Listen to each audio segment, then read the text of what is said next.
and welcome to Let's Talk Mental Health. This is a platform that allows you to express yourself freely, and together we find a solution. I am your host, Favor Ngenea Moro, and in today we have a very special guest, Mr. Salah. Welcome, sir. Thank you so much for having me today. You're welcome. For today, our topic is depression. Depression is a common illness that is faced by a lot of people. And here we are here to open it up to discuss about it. And here Mr. Salah will help us with the topic. Mr. Salah, go on. Okay, so thank you so much for inviting me on today's show. So for starters, just like you have earlier alluded to, depression is a common mental health illness that has been affecting millions of people around the world. And as you go around it, there are a lot of myths and there are a lot of misconceptions about depression, because there are certain things that someone will go through and they say they are depressed, when in actual fact they're not even depressed. It's another mental health illness or a mental health disorder. So I'm just glad that today we're finally talking about depression and also being able to dissect it, to understand it further, or understanding what depression is, the causes, the symptoms, and also the solutions to depression. Yeah. Thank you very much. That was like literally opened the whole depression. Yeah? So we go straight into the topic. Yeah.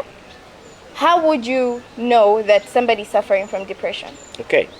So for starters, I would just like to define what depression is for those that don't understand what depression is all about.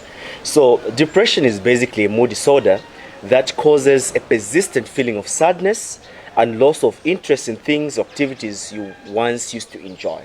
So we're looking at a particular mood disorder that is going to cause a particular individual, to feel sad and also not to enjoy the usual activities that this particular individual, used to enjoy at a particular time.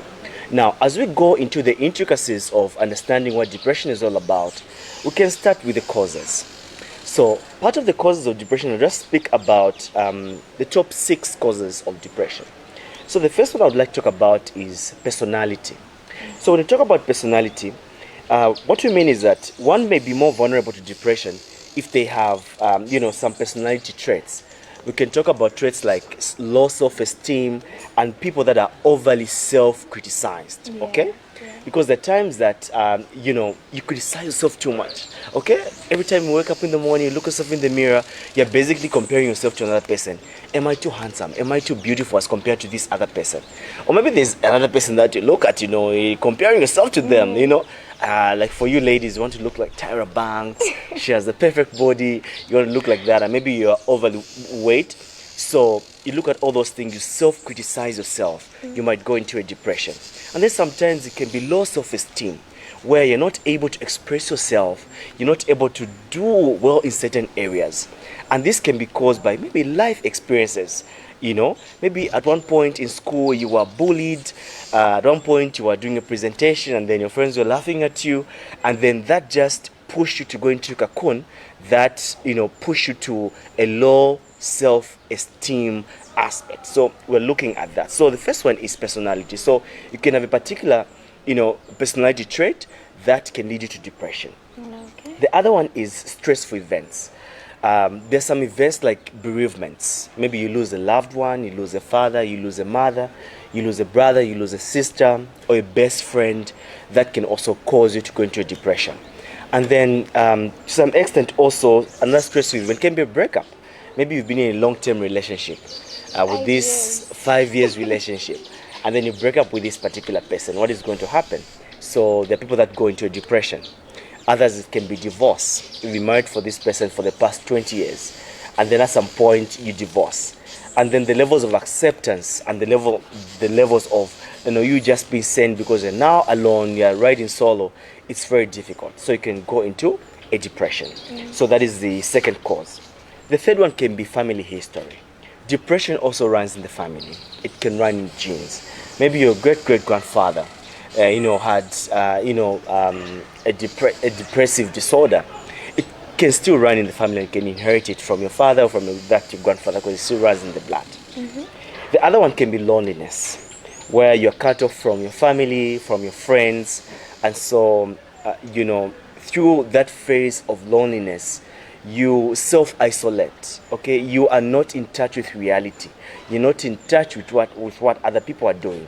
Most of those activities that you used to do with your friends, maybe going out, going to picnics, you are isolated from that. So that level of loneliness can draw you to a depression. The other one is alcohol and drugs. There are people that face a lot of problems in the world today, and they resort to alcohol abuse and drug abuse. So when you resort to alcohol abuse and drug abuse, and you abuse them for a long time, you can go into what we call a spiral depression. Okay, because at the end of the day, you are solely dependent on alcohol and drugs for you to cope with your problems and with whatever issues that you're going through. And so this can be a cause of depression. So in a case where you don't have alcohol, you don't have drugs, it will be very difficult for you to cope with whatever that is going on. The last one that I would like to talk about is childhood trauma. And this is something that is, not really talked about today when talking about childhood trauma. There are people that, experienced some things back then when they were growing up. Let's say a particular person grew up from a very abusive home. Maybe you witnessed your father beating your mother, or your mother beating your father. Or maybe you are sexually abused, you're physically abused, or emotionally abused. When you look at all those events, putting them together, and if you do not heal from such kind of an event, of such kind of trauma, you can go into a depression. That is the recipe for depression. So these are some of the causes. So childhood trauma is something that is mostly overlooked as you go along the different parts of life. Through counseling, I've had an opportunity of interacting with a lot of people. And I have had people that will come in and say, I was abused 35 years ago, sexually abused 35 years ago by my uncle. And this is something that I have not really sat down to work around or heal from or seek counseling or even see a medical doctor to seek for help.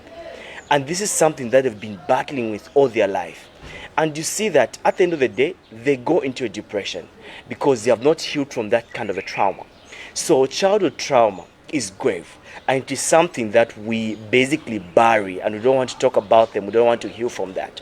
So when you talk about depression, this is a disorder that should not be overlooked, but we have to look at it from a particular perspective, because at the end of the day, you have to heal in order for you to go into your day-to-day duties and responsibilities sane and also with the right mindset. So those are just some of the causes of depression, Favor.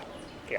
I personally feel like the last one, the one for childhood trauma, is like the most common.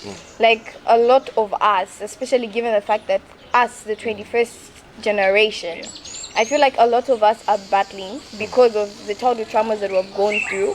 Not that we don't want to really speak about it, but because our parents are for back then, they feel like, no, we're just over-exaggerating things, we just want to make up things. But on that one, I can testify. I have moments where I feel like, oh, these people are not understanding. Exactly. And it really takes a toll on a lot of us, especially our mental health. And then you see, childhood trauma goes in different ways.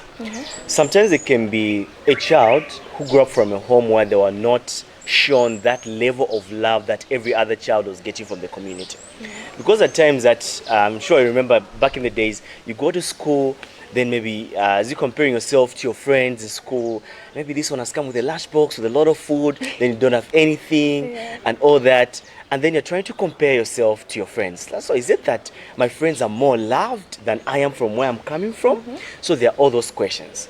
And if that is not looked at from as early as possible, a child can go into solo depression because it is something that they cannot ride upon. And as you grow up, you still have that hole within yourself because you feel that you are not loved enough, you are not shown that level of affection enough, and so it is recipe for you to go into depression. And these are some of the things that manifest even when someone grows up. Okay, someone will get married, and then there are issues of insecurity because you feel that your husband maybe doesn't love you enough, or maybe you feel your boyfriend doesn't love you enough. every time that doesn't pick up your call, then it's with another person. There is that level of insecurity because you feel like you're the only person that should be loved in that instance because you're not loved enough. Then with that also comes fixation problems in psychology. You're fixating over certain things that, are not even that important because you're carrying that trauma within yourself. So depression goes in different phases and in different stages. So childhood trauma is actually the most common cause, so it has to be worked on. Yeah. Okay. Yeah. So, how are you able to tell that, okay, this one is suffering from depression? Exactly. Like, what are the first, maybe 5 symptoms of depression? Okay. So, when talking about the symptoms, I would like to categorize them into 3. Okay? There are what we call psychological symptoms, there's what we call physical symptoms, and social symptoms. So when you talk about psychological symptoms, now within your space, within your community, or within your circle, you have to look at this because this is very common. There are times that you have a feeling of hopelessness and helplessness. That is a psychological symptom of depression. Okay? You're hopeless about certain things. You just feel helpless that there's no one who can help you in a particular situation. And you're so, And then the other one is the feeling of guilt-ridden. Okay? Maybe there is something that you did 25 years ago or 30 years ago, and that is still haunting you. You're still thinking about it, still eating you up. The super ego, the guilty conscience is still there. So that is something that is a psychological symptom as well. Then there's also low mood or sadness. That is also, a psychological symptom of, depression. So we talked about 3 things: the feeling of hopelessness and helplessness, the feeling of guilt-ridden, and also low mood or sadness. Okay. The second category is the physical symptoms. Now, this is the most